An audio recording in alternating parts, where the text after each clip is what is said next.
My lovelies, are you ready for another trendy Caribbean spin on a classic? Instead of doing scalloped potatoes, let's do scalloped cassava. So typically when you make scalloped potatoes, you slice your potatoes really thin. I managed to accomplish that with my cassava. Check this out. Nice and thin. So I got frozen cassava, and just when it was kind of halfway thawed out is when I was able to cut this comfortably. So I recommend you do the same when you try this recipe.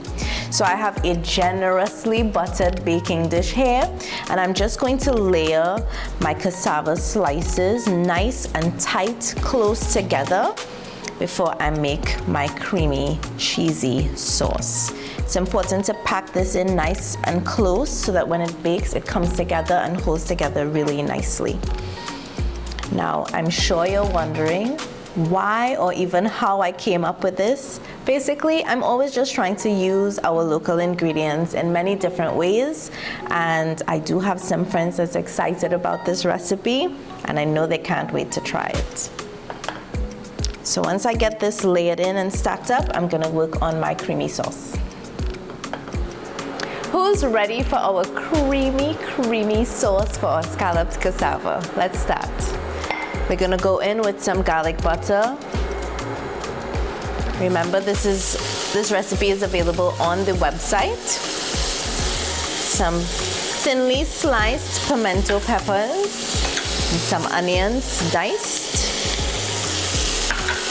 Gonna saute this around for a little bit. Don't forget to season your food on every level. So when you get to the first set of ingredients, make sure that you think about all the flavors and of course the color. Caribbean cooking is nothing without color. So I have selected my red peppers for today. Right, I'm gonna let these onions cook down and reduce nicely because remember it's a nice sauce that we're looking for, not too chunky. So I'm gonna let this saute for a couple minutes.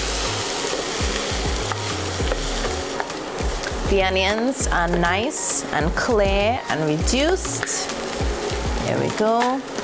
Now for the liquid part of my sauce, I have some whole milk and some evaporated milk. Perfect. To this, I'm going to add a little more color to my dish with some shredded carrot. Right. I'm gonna let this liquid heat up before I add my cheese. Okay, so my liquid, my milk, is nice and warm, ready to get the cheese in and get it nice and melty. I'm adding my cheese. And of course, we're flavoring as we go. A little bit of chopped chive. And I am going to go in with a little bit of black pepper and a touch of salt.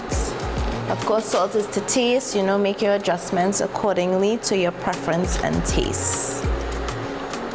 All right, so I'm going to let this cook into a nice, smooth, creamy mixture. We're gonna pour it all over and top with cheese. Oh my lovelies, look at this. Nice, creamy, and so colorful. All right, our dish with our cassava is ready. We're gonna pour this into and over.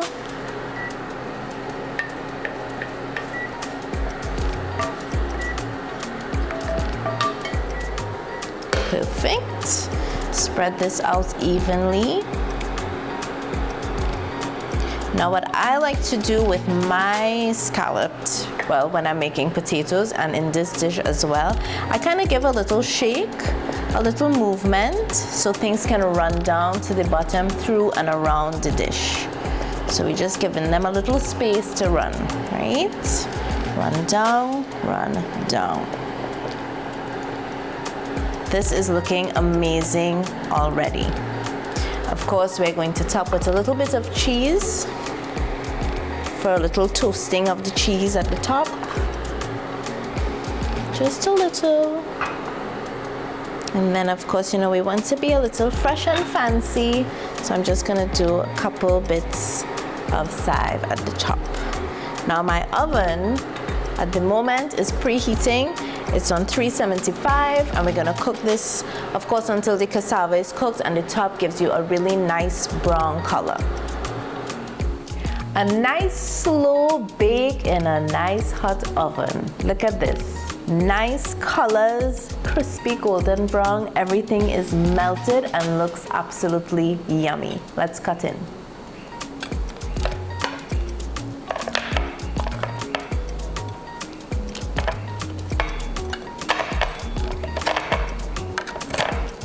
Ooh, we get that nice little cheese in the corner.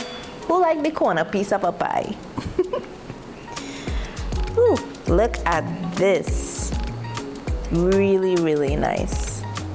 Everything is cooked tender and perfectly.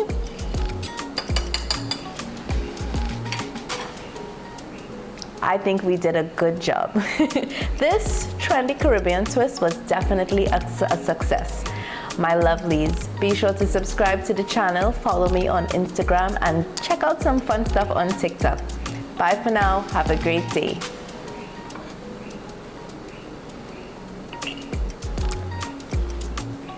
Mm-hmm.